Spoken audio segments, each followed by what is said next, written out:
Olá, tudo bem? Vamos aqui a um feedback, a um bate-papo, porque afinal de contas eu não sou pregador coisíssima nenhuma, eu não sou professor, eu não sou mestre, eu não sou nada. No espírito, eu e você, nós somos irmãos.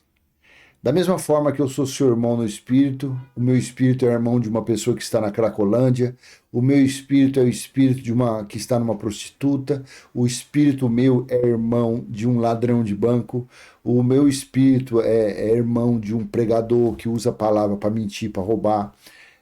Porque no espírito nós somos todos irmãos e no espírito somos todos iguais. Ninguém é mais, ninguém é menos que ninguém. No espírito ninguém é professor, ninguém é mestre. Ninguém é subalterno, no espírito não existe hierarquia. No espírito somos todos iguais. Iguaizinhos mesmo. Agora o nosso ego, a nossa soberba, a nossa arrogância, a nossa prepotência nos faz achar que somos melhor que o outro. Porque você está usando uma roupa melhor e o outro a roupa inferior, porque você está em um carro e o outro está em uma bicicleta, porque você está fazendo uma caminhada e o outro está deitado na calçada, porque você tem um banquete e o outro pedindo um pão para se alimentar. Isso é a natureza carnal, isso é a natureza nojenta carnal, que não tem conserto. A natureza carnal não se converte. A religião quer converter a natureza carnal das pessoas, mas não se converte. Ali na frente do mestre, do líder, ele parece um santo, parece ou mais por trás das paredes. Quando está tomando banho, quando está maquinando alguma coisa em um escritório, quando ele tem uma posição superior a outrem na cabeça dele, naquela cabeça carnal, passa tanta coisa. Mas lá na choupana, que ele chama de igreja, ele parece um santo, parece um anjo. Eu sou um anjo. Eu sou santo, eu sou santa. Nada. Natureza carnal é perversa. Natureza carnal. E este nosso bate-papo, por que os católicos e evangélicos merecem ser castigados mais do que os desigrejados? É isso mesmo. Aqui eu não estou colocando feiticeiro, aqui eu não estou colocando budista, aqui eu não estou colocando kardecista, não estou. Por quê? Porque todos estão na mesma qualidade. Só que os católicos e evangélicos, eles se acham melhores do que os outros, porque eles têm a Bíblia como base. Então, por isso que eu estou nesse bate-papo nosso aqui, eu estou usando esse título, católico e evangélico, porque eles têm a bússola. Eles têm a palavra que nós acreditamos ser inspirada por Deus nas mãos e não acredita no que está escrito. Católico e evangélico, eles não acreditam na Bíblia, tá? Não acredita, não. Você chegar num desigrejado, que é como eles falam, e você lê, a pessoa acredita. Você lê, ela acredita. Agora, se você abrir aqui dízimo e você mostrar, você provar, conforme os escritos, que dízimo nunca foi dinheiro, um religioso, ele não acredita. Não acredito. Não, você está falando pela boca de Lulu, você está falando pela boca do diabo, É assim a mente de um religioso. Só que coisas mais graves, esses católicos, esses evangélicos, eles estão fazendo no seu dia a dia do que o desigrejado. Eu não trato como ninguém desigrejado, porque é impossível. Porque na carne, sim, mas no espírito é possível. Então, eles tratam as pessoas que nem eles tratam, quem tem canal no YouTube igual o meu, eles tratam de desigrejado. Eles tratam. Então, eles tendo a bússola, eles tendo a Bíblia, eles são merecedores muitas potências a mais do que os desigrejados. Veja o que o escritor de Hebreus, que eu acredito que foi Apolo, com certeza não foi Paulo, ele disse aos hebreus. Aos hebreus. Hebreus eram os israelitas, ou os judeus. Hebreus eram os que faziam parte das 12 tribos de Israel. Então, os 13 capítulos do livro de Hebreus foram direcionados para os judeus, não para os gentios. Então, assim está. Hebreus capítulo 10, versículo 26 ao 31. Olha que interessante no texto da Nova Almeida Atualizada. Porque se continuarmos a pecar de propósito, depois de termos recebido o conhecimento da verdade, já não resta sacrifício pelos pecados. Veja que pecados aqui era antes do ano 70, porque pecado, se você for lá em 1 João 3,4, pecado era transgredir as leis dadas a Moisés. Pecado era transgressão das leis. Eu sou gentil, você é gentil. Nós recebemos alguma lei escrita por Moisés? Não. As leis escritas foram para os judeus. Então ele aqui estava falando, direcionando essa palavra para o judeu. Porque se continuarmos a pecar de propósito, depois de termos recebido o conhecimento da verdade, a verdade era a graça, era o Cristo ressuscitado, já não resta sacrifício pelos pecados, pelas transgressões da lei. O fim da lei foi Cristo, Romanos 10,4. Então, se o fim da lei foi Cristo, então o fim do pecado foi Cristo. Nós hoje praticamos transgressões da nossa carne, porque a nossa carne ela é transgressora 24 horas por dia, 100%. Ela é transgressora. Mas nós não cometemos pecado. Eu não sou um pecador. Claro que não. Eu sou um transgressor.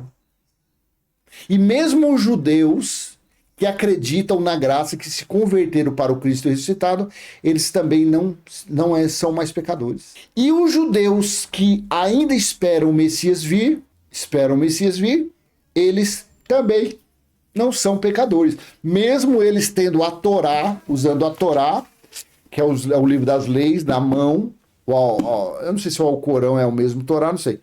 Mas eles não são, porque o fim daqueles 613 itens das leis mosaicas foi dado fim em Cristo. Cristo foi o fim da lei. Então nem os judeus são pecadores, eles são transgressores. Mas eles não sabem disso, porque eles não acreditam. Então veja no 27. Pelo contrário, resta apenas uma terrível expectativa de juízo e fogo vingador, olha aqui, prestes a consumir os adversários. Já se fazem quase 2000 anos e a religião está por aí, ainda esperando o juízo e fogo vingador vir. Só que o juízo e fogo vingador ocorreu lá no ano 70, há quase 2000 anos, quando Jerusalém foi cercada, foi sitiada e se cumpriu Isaías capítulo 29, do versículo 1 ao 4. Depois você lê Isaías 21, Isaías 29, do versículo 1 ao 4, que fala sobre a Ariel de Deus, ou a Jerusalém de Deus, onde Davi acampou. Ele mesmo disse que cercaria, e ele cercou, o próprio Deus cercou Jerusalém, e lá dentro teve fogo e sangue. Então aqui, o escritor aqui, que eu acredito que é Apolo, ele conhecia Isaías 29. E o mesmo espírito que falou lá pela boca de Isaías, estava falando pela boca de Apolo. Pelo contrário, resta apenas uma terrível expectativa de juízo e fogo, vingador prestes. O que é uma coisa prestes a acontecer? É uma coisa breve, não uma coisa de 2000 anos. 28. Quem tiver rejeitado a lei de Moisés, então aqui está claro que ele estava falando para os judeus. Para os judeus. Sabe por que ele estava... A diferença desse escritor aqui para Paulo... Eu nem separei, mas agora, como fala o nosso irmão Geraldo fala que desceu fresquinho. Eu falo que fluiu fresquinho, porque o templo de Deus está em nosso espírito. E se está em nosso espírito, então ele flui. Ele não desce e nem sobe, ele flui. Então quem tiver rejeitado a lei de Moisés morre sem misericórdia. Então ele estava falando essa palavra direcionada para os judeus. Se nós formos lá em Romanos... capítulo 2, versículo 14 ao 16. Cadê aqui o 14? Aqui, tá aqui. Veja, quando, pois, os gentios que não têm a lei, ou seja, eles não receberam as leis escritas. Então, se esse escritor, se fosse o escritor de Hebreus, Paulo, por que teria essa diferença? Quando, pois, os gentios que não têm a lei. Aí você volta lá, onde nós estávamos. Quem tiver rejeitado a lei de Moisés.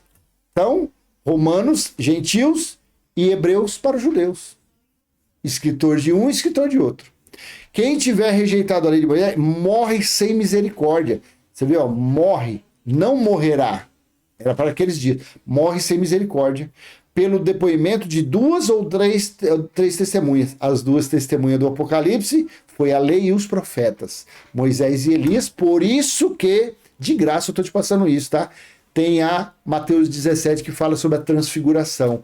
Jesus, Yeshua, que ia derramar o sangue da nova aliança, com as 2 testemunhas do Apocalipse.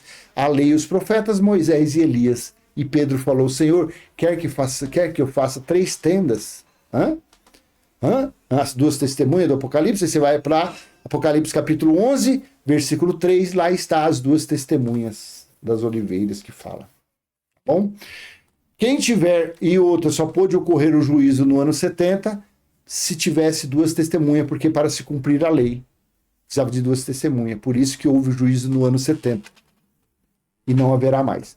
Quem tiver rejeitado a lei de Moisés morre sem misericórdia. Agora sim, ó. Imagine quanto mais severo deve ser o castigo daquele que pisou o Filho de Deus, falando isso para os judeus, que estavam rejeitando o sacrifício da cruz. Imagine quanto mais severo deve ser o castigo daquele que pisou o Filho de Deus, profanou o sangue da aliança, o sangue que verteu daquele judeu da tribo de Judá, Yeshua, Yahshua, Jesus de Nazaré, com o qual foi santificado, foi batizado, foi purificado, e insultou o Espírito da graça, que falou pela boca de Paulo, pela boca de Apolo, de Priscila, de Áquila, de Timóteo, de Tito, de Barnabé. Ou você acha que esses homens falavam pelo Espírito do reverendo Cuscuz? Você acha que eles falavam pelo espírito de Allan Kardec? Não. No passado, o Espírito falou pela boca dos profetas. Na manifestação de Filho, falou pelo Filho. E quando o Filho foi assunto, o corpo se acabou, o Cristo ressuscitado, o Espírito da graça falou pela boca. Paulo e os demais falaram pela boca, Espírito da graça. Por isso que eles falam Pai, Filho e Espírito Santo. Mas os 3 é um só. É o Senhor que é o Espírito.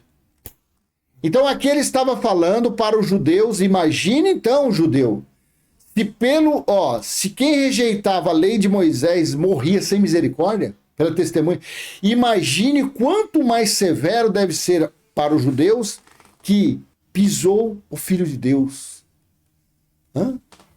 Condenado pelos fariseus, condenado pelos religiosos, ele foi chutado. Ele foi humilhado, levou cusparada, ele levou soco, ele levou paulada, ele foi pendurado em um madeiro.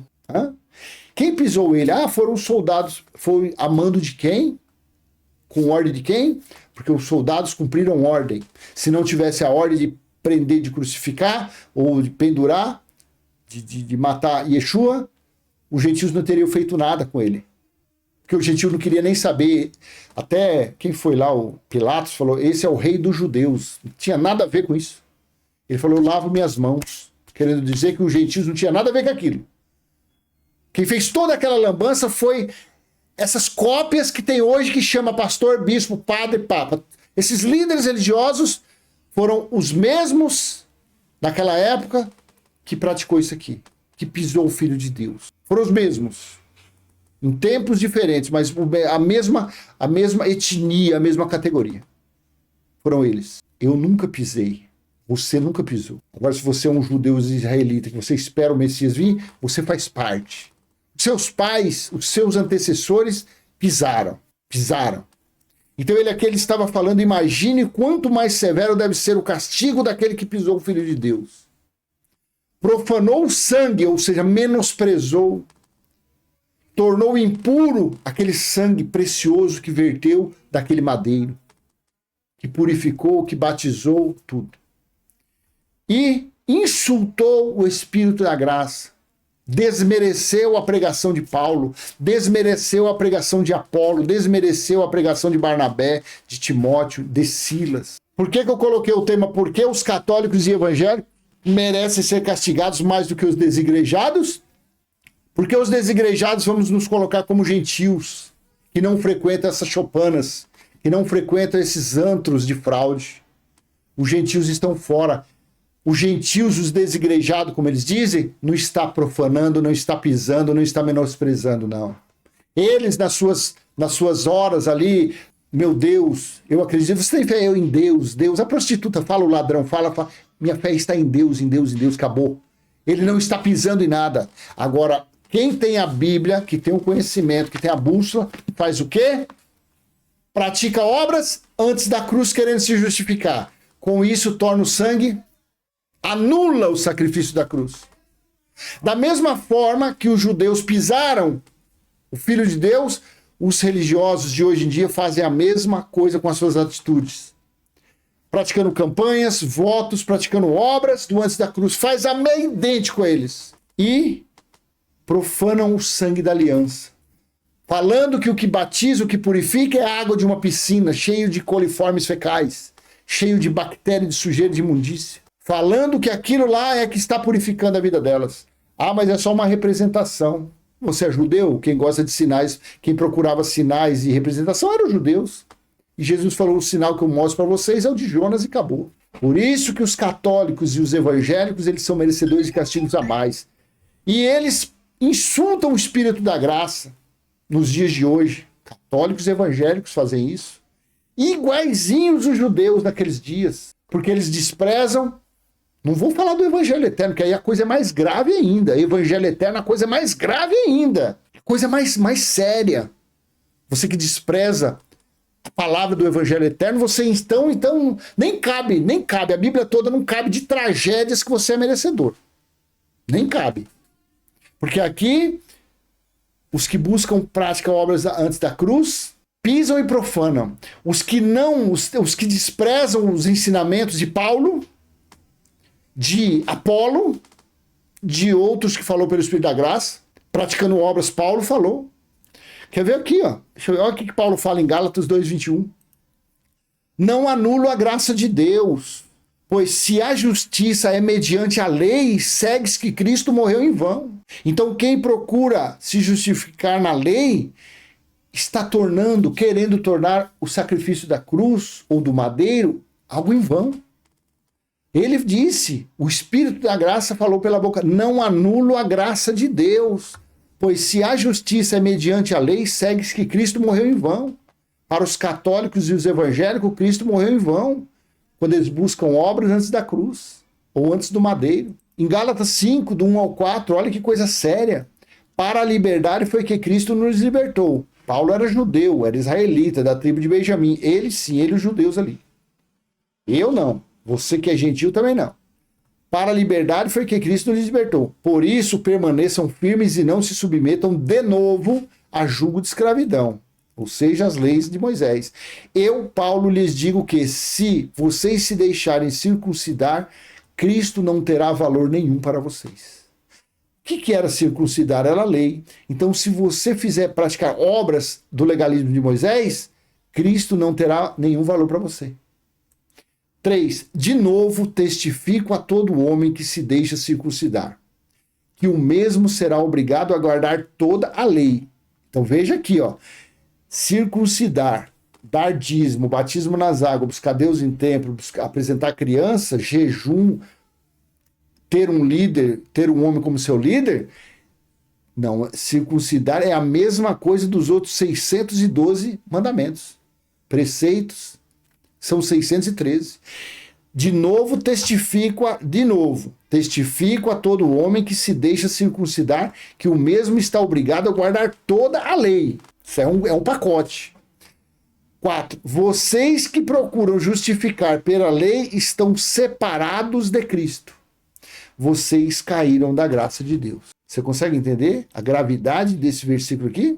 Imagine quanto mais severo deve ser o castigo daquele que pisou o Filho de Deus, profanou o sangue da aliança com o que foi santificado e insultou o Espírito da Graça. É ou não é? Por que os católicos e os evangélicos merecem ser castigados mais do que os desigrejados? É por causa disso. É simplesmente por causa disso. Com os seus feitos, com as suas práticas, com as suas instruções que estão sendo instruídos, eles estão pisando, mesmo que de uma forma ignorante, estão pisando estão profanando, tornando impuro o sangue que verteu da cruz, e eles estão menosprezando o que Paulo falou, o que Apolo falou. Então você que é um católico, você que é um evangélico, tome cuidado, leia a Bíblia, mas leia da sua forma, leia livre. Não acredite no que o seu pregador está te ensinando, não, porque ele, talvez de uma forma cegamente também, porque na verdade ele é cópia de cópia. Qualquer um que você falar assim, o reverendo Cuscuz, o pastor, o bispo, o apóstolo, é tudo cópia. São cópias de cópias de cópias de cópias. É tudo cópia. Não tem nada espiritual nisso aí. Por isso que eles ficam praticando obras de quem? Dos fariseus. Eles praticam obras de Moisés. Eles praticam as leis dadas a Moisés. Porque são cópias. E frajutas ainda, hein? Cópias arcaicas e velhas. Tá bom? Então eu vou deixar essa mensagem com você. Espero ter sido útil de alguma forma. Leia, releia esses versículos. Se concentre. Fala, peraí que tem gato nessa tuba. E se foi útil esse vídeo, eu peço que você contribua dando aquele joinha, compartilhando. Compartilhe ele com pessoas próximas a você. E se você não é inscrito, se inscreva no canal, ative o sininho e vamos em frente, falando da maravilhosa palavra do nosso Criador. Até a próxima, se assim ele permitir. Tchau, tchau.